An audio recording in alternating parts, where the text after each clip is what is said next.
आप तब तक शुरू कर दीजिए, हो जाएगा तो मैं यहाँ भी।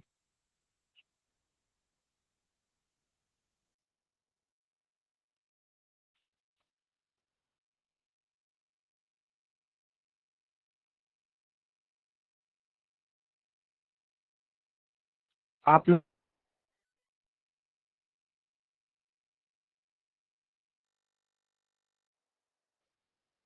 आप में से कोई एक सूची करे।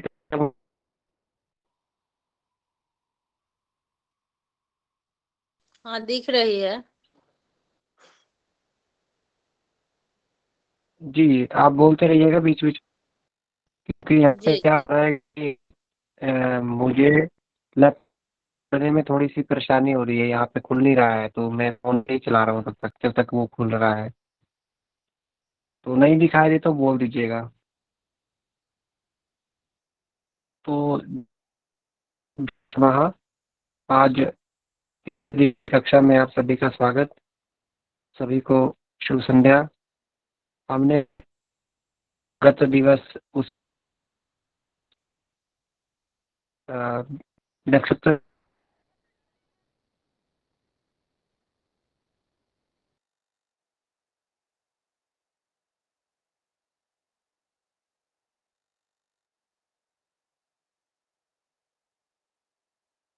से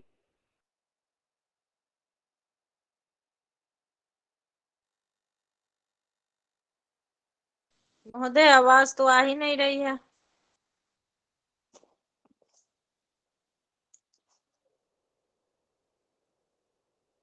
आज नक्षत्र दिया है आपको।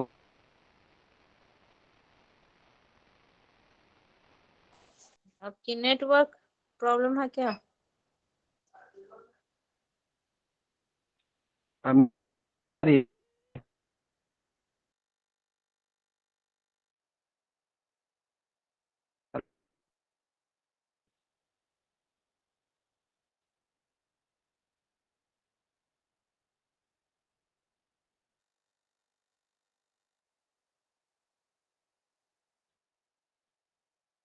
हेलो, मेरी आवाज सुनाई दे रही है आप लोगों को?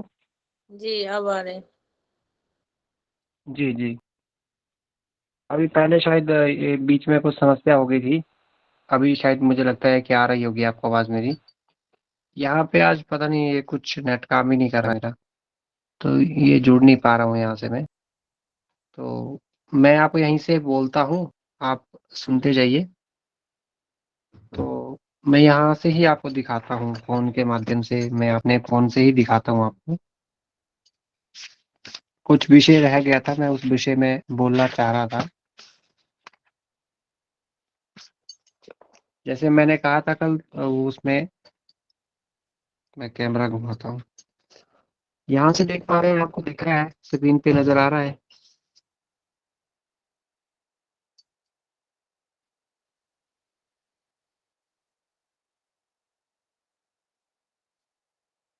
यहाँ पे एक श्लोक लिखा है, मैंने कल बताया था ना कि उसकी उनकी षोडश संज्ञा बताई गई है। वो सर साफ नहीं दिख रहा। वहां पर, अच्छा ये ऐसे नहीं दिखेगा ना आपको यहाँ पे, क्योंकि इधर से ये खुलेगा तभी दिखे पाएगा आपको यहाँ लैपटॉप के माध्यम से। ये यहाँ पे एक श्लोक है, ये मूर्त चिंतामणि में आपको मिल जाएगा। तो इसमें जैसे हमने कल पढ़ा था, वो मैंने स्लाइड आपको कल दिखाई भी थी, कि उसमें अधोमुख नक्षत्र भी बताए थे। तिर्यक त्रियंग मुखन जो नक्षत्र थे उनके बारे में भी बताया गया था। उसके बाद मध्य लोचन जो नक्षत्र थे वो थे। फिर मंद लोचन जिनकी मंद गति है। फिर सुलोचन थे। उसके बाद आगे बात की थी हमने पंचक नक्षत्र, जो हमने पूर्व में ही पढ़ा था, अंतिम के जो 5 नक्षत्र जिनको बताया गया है उनकी पंचक संज्ञा उनकी बताई गई है। उसके बाद मूल नक्षत्र, वो 6 हैं, पंचक 5 नक्षत्र हैं। जो अधोमुख जो नक्षत्र हैं वो 1 2 3 करके 3 बताए गए हैं, अश्विनी भरणी कृतिका करके। तो आज जो हम बात करने वाले हैं मुहूर्त चिंतामणि, ये ग्रंथ में ही आपको ये विषय मिलेगा। जो ज्योतिष का ग्रंथ है एक मुहूर्त चिंतामणि, मुहूर्त मुहूर्त का ही विषय है। तो उसमें ये विषय आपको वहाँ पे देखने को मिलेगा, क्योंकि यहाँ से भी मैं यहाँ से ये मैं शेयर कर रहा हूँ तो आपको आवाज़ नहीं आ रही है। तो यहाँ से ये जुड़ नहीं पा रहा है, इधर ये घूम ही रहा है बहुत देर से, मैं इसको कोशिश कर रहा हूँ जोड़ने की। तो यहाँ पे मैं आपको बता रहा हूँ कि यहाँ पे ये जो 27 जो नक्षत्र हैं, अभिजीत के साथ जो 28 नक्षत्र हैं, उसमें इस विषय पर अ, वहाँ पे उनकी आकृति भी बताई गई है कि कौन से नक्षत्र की क्या आकृति है। तो वहाँ पर मैं यहाँ से बताता जाता हूँ, आप वहाँ से अपने आप से नोट डाउन कर सकते हैं। जैसे अश्विनी नक्षत्र के विषय में सबसे पहले चर्चा करेंगे, हम क्रम से ही एक चलेंगे आगे को। जैसे मैंने अभी यहाँ से स्क्रीन शेयर किया था, आप लोगों को दिख रहा था क्या? यहाँ से फोन से ही मैंने किया था अपने। जी जी दिख रहा। जी, तो मैं फिर से करता हूँ, एक बार मैं कोशिश करता हूँ यहाँ से देखने की, ताकि आपको भी दिखाई दे।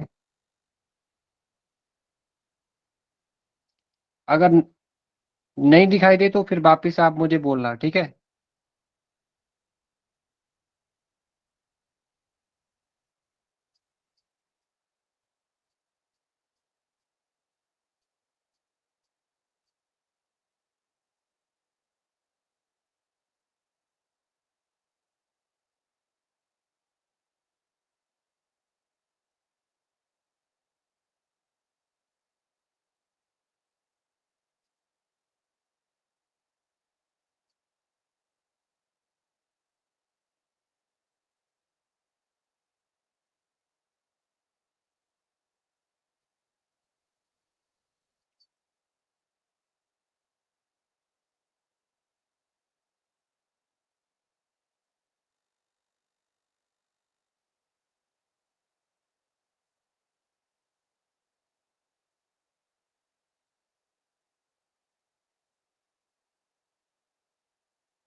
शायद कनेक्शन टूट गया था, इसलिए मैं बाहर ही हो गया सीधा, मुझे पता नहीं चला।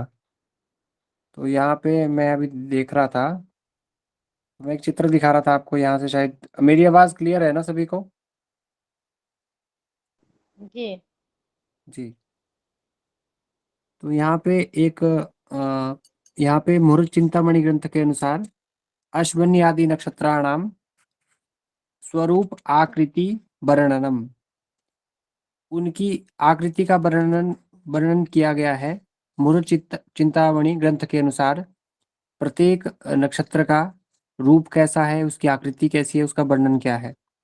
तो सबसे पहले वहां कहते हैं अश्विनी नक्षत्र के विषय में, तत्र अश्वन्यास्तु गास्या रश्वमुख सदृशम रूपम। ये यहाँ पे कुछ कुछ लाइनें लिखी हुई हैं, इन पे मैं अभी नहीं जाऊंगा, क्योंकि मैं कल आपको इसको पूरा एक जो इसका रूपरेखा है वो दिखाऊंगा। अभी आज जो हम डिस्कस करने वाले हैं राशि के ऊपर, उसी पर आते हैं, क्योंकि ये ऐसे आपको ये समझ नहीं आएगा ये। तो जैसे हमने कल भी देखा था कि मैंने 12 राशियों के बारे में बताया था, और मेष वृष मिथुन कर्क सिंह कन्या तुला वृश्चिक धनु और मकर कुंभ और मीन, वैसे ही उनके मैंने स्वामी बताए थे। मेष वृश्चिको भौमः, वृष तुल्यो शुक्रः, कर्क के और मिथुन और कन्या के बुध, कर्क के चंद्रमा और सिंह राशि के सूर्य उसके अधिपति हैं। और उसके बाद धनु और मीन के गुरु स्वामी होते हैं, और मकर जो और कुंभ जो राशि है उसके शनि स्वामी है।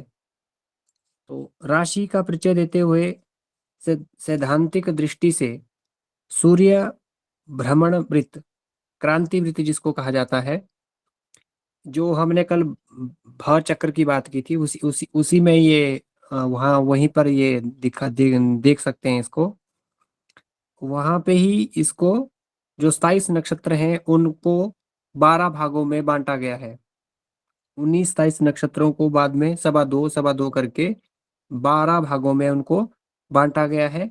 फिर मेष आदि द्वादश राशियों की संज्ञा उनको दी गई है।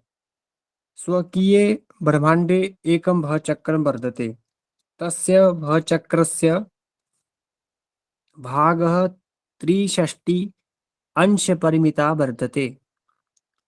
ज्योतिषाधारेण भ चक्र काल पुरुषात्मकम अस्ति। क्योंकि ज्योतिष के आधार पे वो जो भ चक्र है वो काल पुरुष के विषय में, काल पुरुष के जैसे ही बताया गया है। और काल पुरुष के अंग एक एक अंग में, जैसे हमारा शरीर है उसी तरह काल पुरुष के अंग में पूरा शरीर ऊपर से नीचे तक वो शरीर बताया गया, और उसके प्रत्येक अंग में एक एक राशि का बास बताया गया कि कौन से अंग में कौन सी राशि रहती है। तो उसमें एक श्लोक भी है, मुहूर्त चिंतन का ही श्लोक है ये भी। ये जातक परिजात में या पराशर पूरा शास्त्र एक ग्रंथ है, उसमें भी ये मिल जाएगा आपको। मेष वृश्चिक मिथुन कर्क सिंह कुमारिका तूलादि धनुषो नक्र कुंभो मीनास्तपरम। तो वहां पर ये 12 राशियां और उनके स्वामी। और सबसे पहले जो मेष राशि है उसका जो स्वरूप बताया गया है वो है, हम पहले काल पुरुष से ही चलते हैं। तो काल पुरुष के इन राशियों के पर्यायवाची भी बताए गए हैं। कुछ इनके पर्यायवाची हैं वो हम उन पे भी बात करेंगे। और इसके अभी हम राशि के ही ऊपर बात करते हैं पर्टिकुलर, फिर हम इसके उस पर भी बात करेंगे। तो मेष राशि जो काल पुरुष जो बताया गया है, जो आदमी की जैसी जो आकृति बताई गई है उसमें मेष राशि काल पुरुष के मस्तक में रहती है। मस्तक यहाँ माथे पर, यहाँ पर मेष राशि का वास बताया गया है। तो वहां पे मस्तक शब्द आप देख देख पाएंगे, वहां पे मस्तक के विषय में प्रश्न पूछा गया हो कि काल पुरुष के किस अंग में मेष राशि का वास होता है। तो आप बता सकते हैं कि काल पुरुष के मस्तक में मेष राशि का वास बताया गया है। उसके बाद वृष राशि मुख में, और मिथुन राशि भुजद्वयम, दोनों भुजाओं में। ये दोनों जो हमारी भुजाएं हैं इसमें मिथुन राशि का वास बताया गया है। उसके बाद कर्क राशि 4 नंबर की, हमको लाइन से करना है। मेष, वृष, मिथुन, कर्क, सिंह, कन्या, तुला, वृश्चिक, धनु, मकर, कुंभ और मीन, 4-4 करके हमको उनको याद रखना है। और क्रम से ही मेष, वृष, मिथुन, कर्क, सिंह, कन्या, तुला, वृश्चिक, धनु। उसी तरह से 1 और 8 नंबर की जो राशि है मेष वृश्चिको भौमः, मंगल का ही प्रायवाची शब्द है भौमः।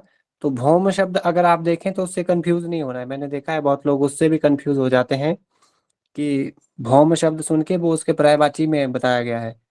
तो मेष वृश्चिको भौमः, मेष राशि के और वृश्चिक राशि के जो स्वामी हैं वो मंगल बताए गए हैं। फिर वृषतुल्यो शुक्रः, 2 नंबर की और 7 नंबर की राशि होती है तुला में। वृष तुल्यो, वृष राशि के और तुला राशि के, उसके स्वामी बताए गए हैं शुक्र। फिर 3 नंबर पे मिथुन आती है और 6 नंबर पे कन्या राशि है। मिथुन कन्या को हो बुध, और बुध के मतलब आपको याद ये रखना है कि सूर्य और चंद्रमा को छोड़कर जितने ग्रह बचते हैं, राहु केतु को भी साइड में रख के बाकी जितने ग्रह हैं उन सब की 2-2 राशियां हैं, और सूर्य और चंद्रमा की एक एक राशि है। जैसे मंगल की भी 2 है, बुध की भी 2 है, गुरु की 2 है, शुक्र की 2 है, शनि की 2 है। और सूर्य और चंद्रमा की एक एक राशि है। सूर्य की सिंह राशि है और चंद्रमा की कर्क राशि है। तब आगे बात करते हैं, हम काल पुरुष के विषय में बात कर रहे हैं।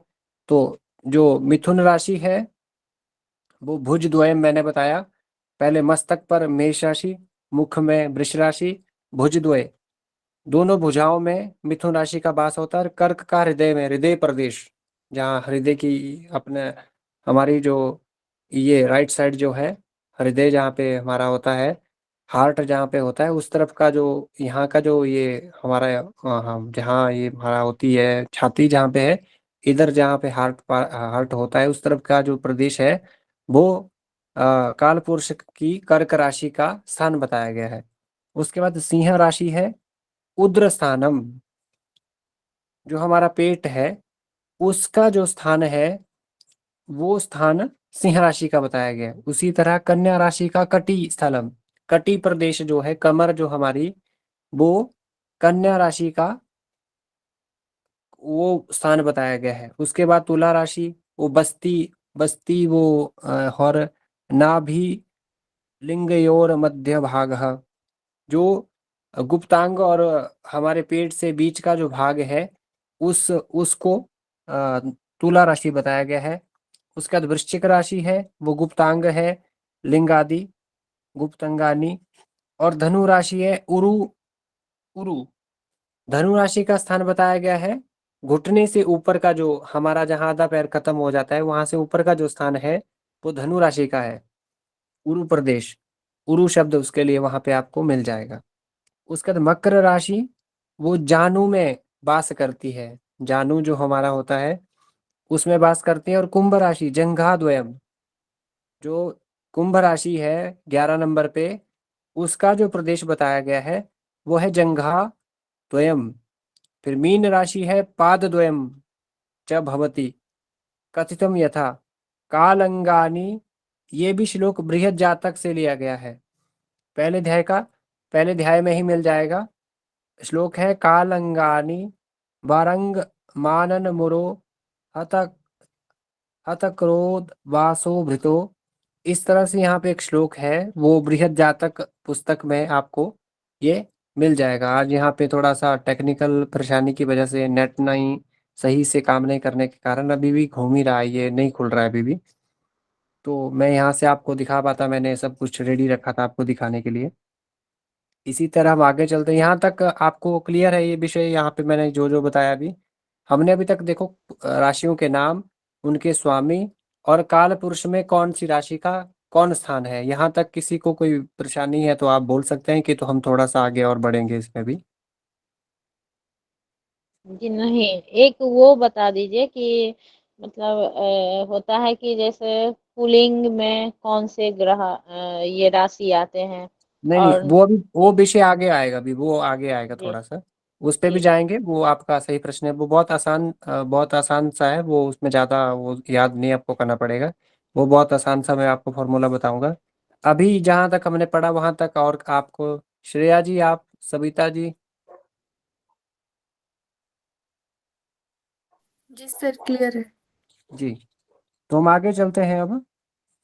अब हम इनकी स्वरूप की एक एक राशि को हम अब बहुत ध्यान से एक एक राशि पर डिस्कस करेंगे। यहाँ तक तो ये अभी नाम और स्वामी और उसका काल पुरुष में कहाँ कहाँ उनका वास है उस हिसाब से हमने देखा।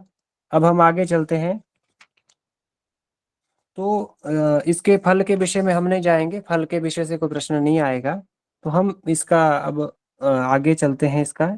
अब जैसे इनका राशि नाम नामांतरण बृहद जातके प्रतिपादितानि, तो बृहद जातक ग्रंथ में ही इनका और नाम क्या क्या इन राशियों का बताया गया है। जैसे अर्थात क्रिय, क्रिय ये आप नोट कर सकते हैं, जैसे क्रिय लिखा है मेष राशि के लिए, क्रिय शब्द का प्रयोग है वहां पे, क्रिया ता बुरी जीत, वहां एक श्लोक भी है, पहले अध्याय का, पहले अध्याय में ही ये श्लोक बताया गया है। तो वहां पे कल मैं आपको ये दिखाऊंगा, पुनः हम इस पे विषय पे चर्चा होगी कल। तो जैसे अभी आप सुन पा रहे हैं, तो क्रिय बताया गया है मेष राशि के लिए, और ताबुरी वृष राशि के लिए। मेरी गति ज्यादा तो नहीं है बोलने में, अगर आपको मैं ज्यादा जल्दी से तो नहीं बोल रहा हूँ, कहीं उस बोलने से भी होता है कई बार अवगत नहीं हम हो पाते हैं। जी ठीक है सर।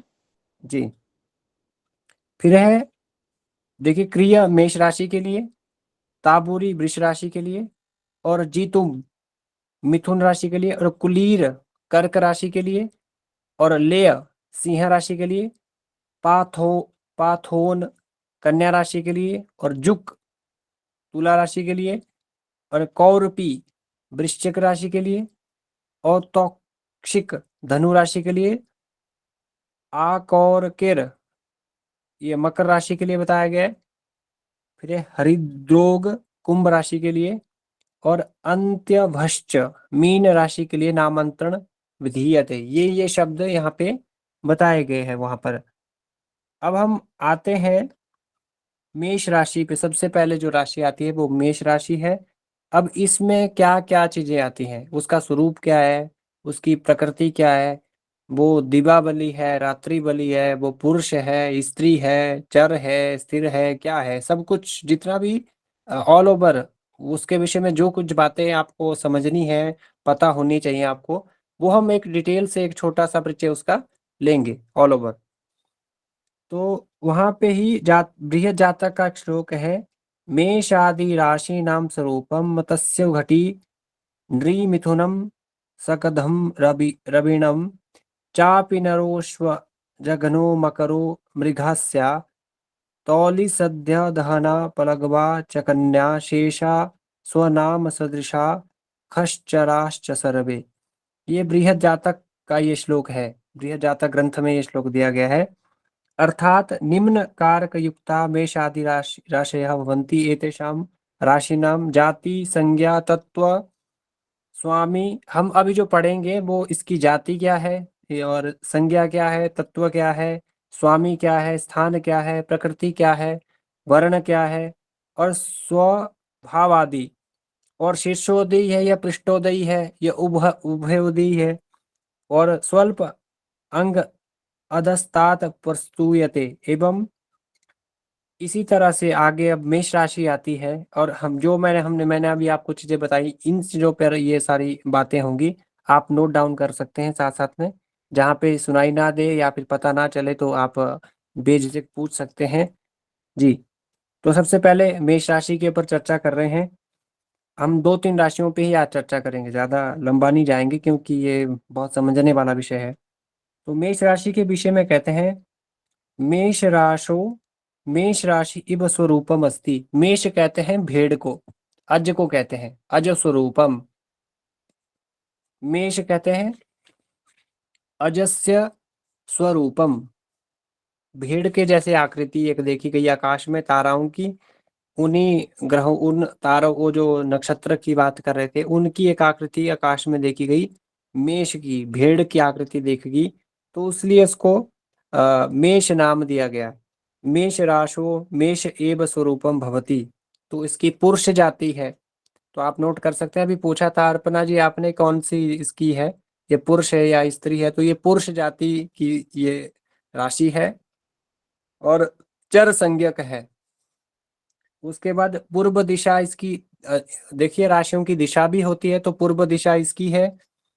उसके बाद पूर्व दिशा की स्वामिनी है ये, पूर्व दिशा की ये इसको स्वामी बताया गया है। फिर क्षत्रिय इसका वर्ण है इस राशि का, और पर्वतीय प्रदेश इसका बताया गया है, पर्वतीय प्रदेश में ये विराजमान होती है। और विचरण करता, पर्वतीय देश विचरण करता ये राशि है। और रजोगुण युक्त, इसका जो गुण बताया गया वो कौन सा है, रजोगुण युक्त। और कांतिहीन, इसमें कोई कांति, इसकी कोई कांति नहीं बताई गई है। कांति से मतलब है जैसे सूर्य की किरणें होती हैं उसी तरह से इसमें कोई कांति नहीं है, ये कांतिहीन है। और अल्प संतति, इसकी संतति से आप समझ पा रहे होंगे कि संतान के विषय में वो शब्द ऐसे तो इस्तेमाल होता है। तो अल्प संतति इसकी बताई गई है। और पृष्ठोदयी, जो पीछे से इसका उदय, पृष्ठोदयी, अभी यहाँ पे शब्द आएंगे कोई पृष्ठोदयी, शीर्षोदयी, शीर्षे इसका उदय स्थान है, इसका पृष्ठोदयी पीछे से बताया गया है। और अग्नि तत्व युक्त भवती, इसका जो तत्व बताया गया है वो अग्नि तत्व है। और अस्य स्वामी मंगल ग्रह, इसके जो स्वामी बताए गए हैं वो मंगल ग्रह को बताया गया है। और इसमें जो अक्षर जो आते हैं वो आपको पता है कौन कौन से? अश्वनी के 4 चरण, भरणी के 4 और कृतिका का 1। तो कौन कौन से अक्षर आते हैं आप नोट डाउन कर सकते हैं अपनी नोटबुक पे।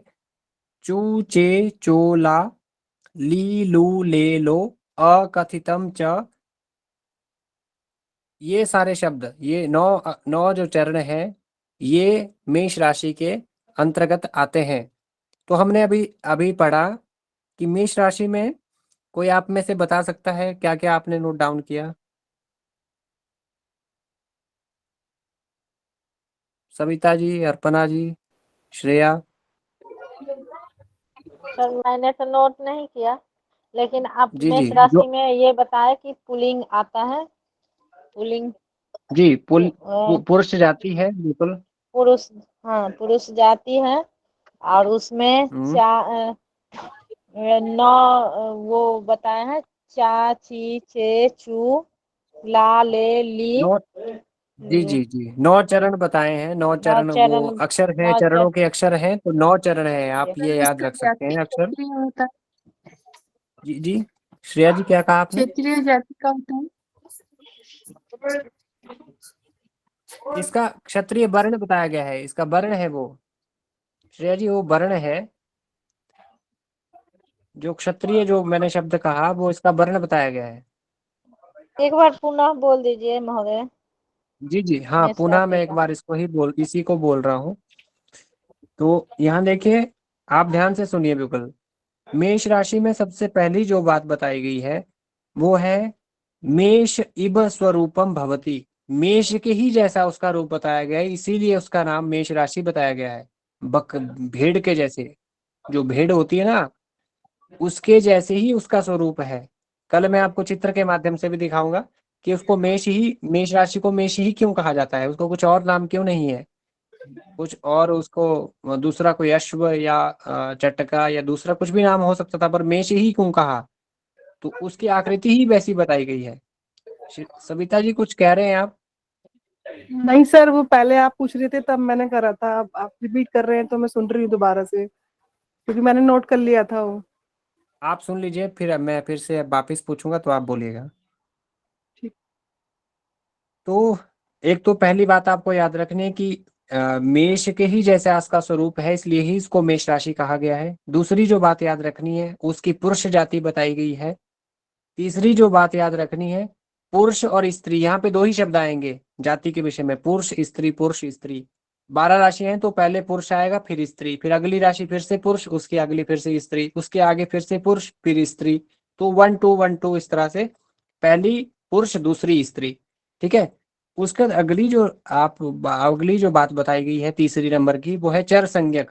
तो चर स्थिर द्वि स्वभाव, ये 3 बातें आपको याद रखनी है, 3 बातें ही रिपीट होंगी अब। चर स्थिर द्वि स्वभाव, ये इसकी संज्ञा बताई गई है, इसकी मेष राशि की चर संज्ञा है। तो 1 2 3, फिर वापिस 1 2 3 1 2 3 1 2 3, 4 बार रिपीट होगा, 4 3 12 होता है क्योंकि। ऐसे ही वो 1 2 पुरुष स्त्री, वो भी 2 2 बार करके 6 बार रिपीट होगा, 6 दूने 12। तो इसकी चर संज्ञा है। फिर उसके बाद स्थिर आएगी, फिर द्वि स्वभाव आएगी, फिर वापस रिपीट होगा चर स्थिर द्वि स्वभाव, चर स्थिर द्वि। फिर मैं इसको पूरा टेबल आपको एक दिखाऊंगा, उसमें ये पूरी बातें एक टेबल में ही अंदर रखी गई हैं सभी। अगली जो बात बताई गई है 4 नंबर की, वो है ये पूर्व दिशा की स्वामिनी है ये राशि। इन 10 जो दिशाएं हैं, पूर्व पश्चिम उत्तर दक्षिण, और उप दिशाएं 4, ऊर्ध्व दिशा, अधो दिशा, इसके साथ 10 दिशाएं बताई गई हैं। तो उसमें पूर्व दिशा की स्वामिनी इसको बताया गया है। और जैसे 4 वर्ण है, ब्राह्मण क्षत्रिय शूद्र वैश्य, तो इस राशि का जो वर्ण है वो क्षत्रिय वर्ण बताया गया है। ठीक है। उसके बाद आपको याद रखना है, ये जो राशि है विचरण कहाँ करती है, तो ये विचरण करती है पर्वतीय प्रदेश में, विचरण करने वाली इस राशि को बताया गया है। उसके बाद जो नेक्स्ट बात याद रखनी है, वो है 3 गुण रज सततम। तो इसमें कौन सा गुण पाया जाता है? रजोगुण प्रधान है ये। तो इसमें रजोगुण युक्त ये राशि है। उसके बाद ये कांतिहीन है, इसमें कोई कांति नहीं, क्योंकि 9 ग्रहों में सूर्य जो ग्रह है उसका ही प्रकाश बताया गया है। वही अपनी प्रकाश से ही दूसरे पिंडों को प्रकाशित करता है। उसको आप रोज देखते भी हो, सूर्य चंद्रमा तो आपके सामने ही रहते हैं रोज। तो चंद्रमा की कलाओं के कारण वो घटता बढ़ता रहता है, परंतु सूर्य को तो आप रोज देखते ही हो। उसी के प्रकाश से दूसरे जो पिंड हैं, जितने भी पिंड हैं, वो सारे प्रकाशमान होते हैं, उन्हीं का प्रभाव हमारे जीवन पे पड़ता है। तो ये कांतिहीन इसका स्वरूप बताया गया है ये।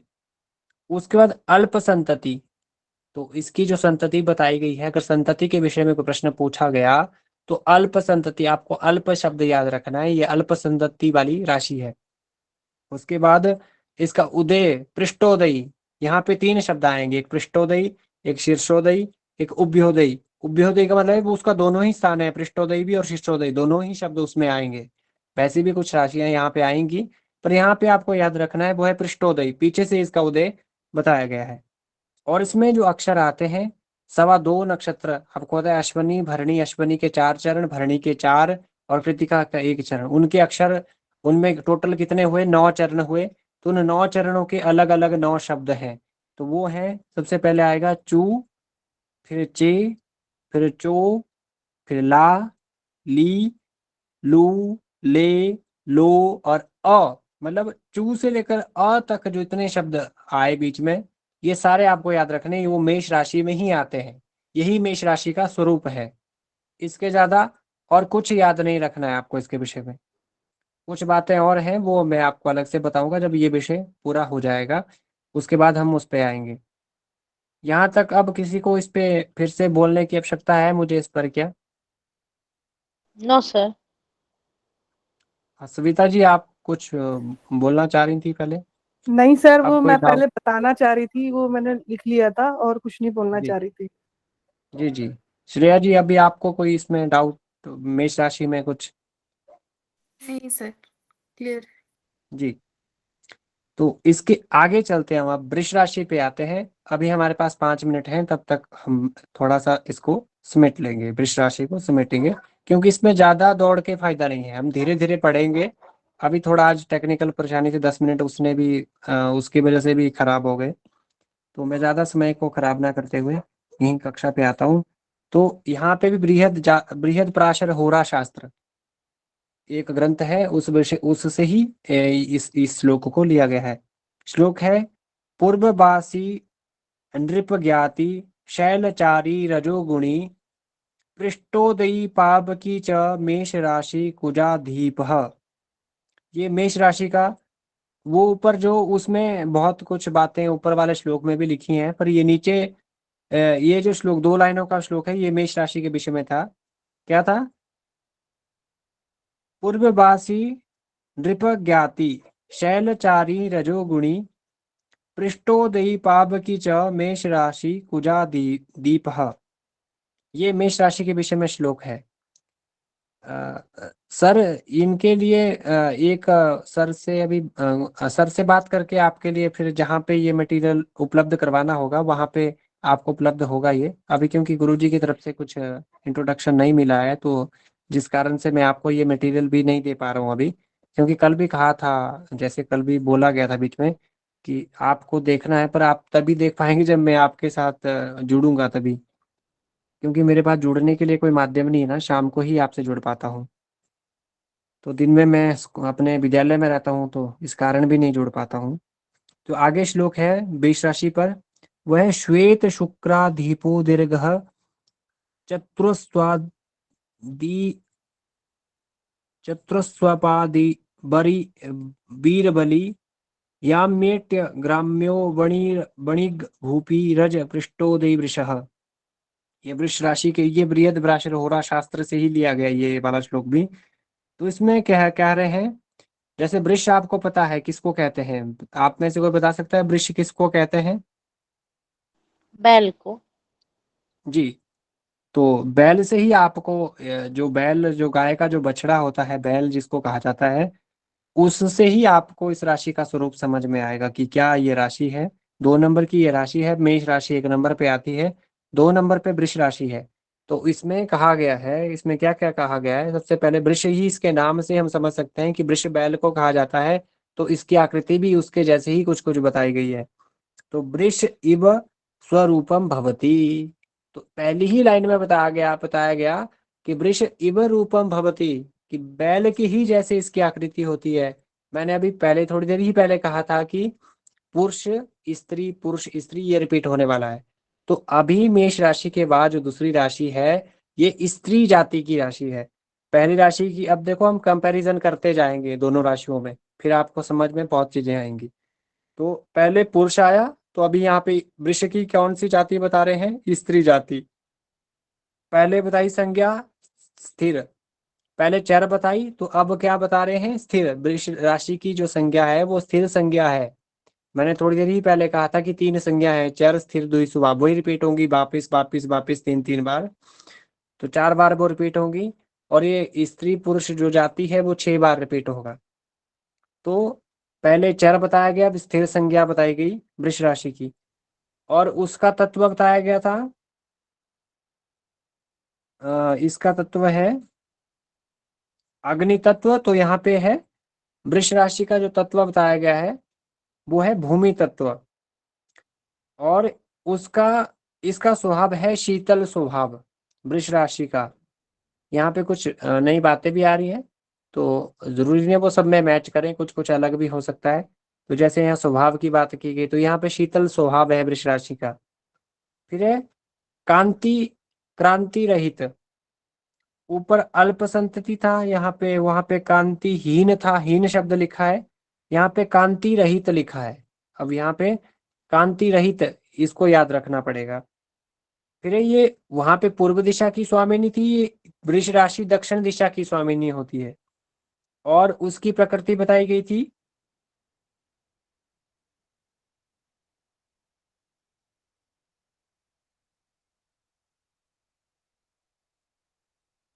वृष राशि की प्रकृति बताई गई है बात प्रकृति।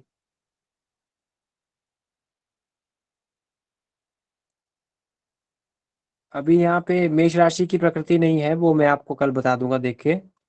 और जो वृष राशि है वो रात्रि बली मानी गई है, रात को ज्यादा बली होती है, वो रात्रि बली राशि है ये। और चतुष चरण बान, 4 चरणों वाली, क्योंकि बैल कैसा होता है? उसके 4 पैर होते हैं, मेष राशि के भी 4 उसके। ये शब्द आपको वहां भी याद रखना है वो, क्योंकि जो मेष होता है उसके भी 4 चरण होते हैं। तो यहाँ पे भी ये चतुष चरण बान ये राशि बताई गई है, और इसका जो वर्ण है वो श्वेत वर्ण बताया गया है। ठीक है जी। और उसके बाद आगे जो शब्द है महाशब्दकारी, और विषमोदयी, ये विषम राशि बताई गई है। सम विषम करके भी वहां पे शब्द 2 आएंगे कि सम राशि कौन सी होती है और विषम राशि कौन सी होती है। यहाँ पे बहुत छोटी छोटी टर्मों को आपको समझना पड़ेगा, बहुत छोटे लेवल पे जाके। उसके बाद अगला है मध्यम संतति। तो इससे युक्त जो मनुष्य होगा, जातक या जातिका होगी, उसका जो कद बताया जाएगा वो मध्यम होगा। मध्यम कद से, मध्यम से मतलब है कि वो बीच में होगा, ना ज्यादा बड़ा होगा और ना ही ज्यादा छोटा होगा। फिर इसका जो वर्ण है वो वैश्य वर्ण, मैंने अभी थोड़ी देर पहले कहा था कि ब्राह्मण क्षत्रिय शूद्र वैश्य, तो इसका जो वर्ण है वो वैश्य वर्ण है। और शिथिल शरीर बताया गया है इसका। च अस्ति अयम राशि अर्ध जल राशि इति उच्यते, इसको अर्ध जल, अर्ध जल राशि भी इसको कहा जाता है। अस्य स्वभाव स्वार्थी, इसका जो स्वभाव है वो स्वार्थी है, और संसारिक कार्येषु दक्षश्च भवति, और इसके जो स्वामी हैं वो शुक्र बताए गए हैं। और वृष राशि में जो जो चरण आते हैं वो है, पहले कहां से कहां तक आए थे? च से चू से लेकर चू चे चो ला ली लू ले लो अ, यहां तक आए थे। वो मेष राशि के 9 चरण थे। अब जो उसके आगे चलेंगे, अब कहां से चलना है? कृतिका के दूसरे चरण से चलेंगे, दूसरा तीसरा चौथा, फिर उसके अगला जो नक्षत्र है, फिर अश्वनी भरणी कृतिका रोहिणी और मृगशिरा तक जाएंगे हम। तो उसमें कौन कौन से अक्षर आते हैं? वो है ई उ ए, ओ बा बी बू बे बो, ये 9 अक्षर आते हैं। ई उ ए, ओ बा बी बू बे बो, यहाँ तक ये जो बताया गया है, इतना स्वरूप, इतनी बातें, जो कुछ हमने अभी सुना या मेरे माध्यम से आपको बताया गया, वो वृष राशि के अंतर्गत आएगा।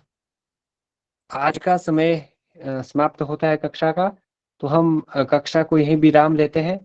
अभी इन दो विषय में आपका कोई प्रश्न है तो आप वो पूछ सकते हैं, या पे कहीं पे आपको समझ नहीं आया हो इन दोनों में, क्योंकि यहाँ पे मैं ज़्यादा आगे जाके मुझे कुछ नहीं मिलेगा, क्योंकि यहाँ पे बहुत धीरे चलना पड़ेगा थोड़ा सा यहाँ पे, तभी ये आपको समझ में आएगा, क्योंकि यहाँ बहुत छोटी छोटी बातें हैं जो आपको समझ नहीं पड़ेंगी। आप उसको लिखोगे नहीं, उसको पढ़ोगे नहीं वापिस, तो आपके दिमाग में इतनी जल्दी नहीं आएगा वो कि एकदम से क्या है। सर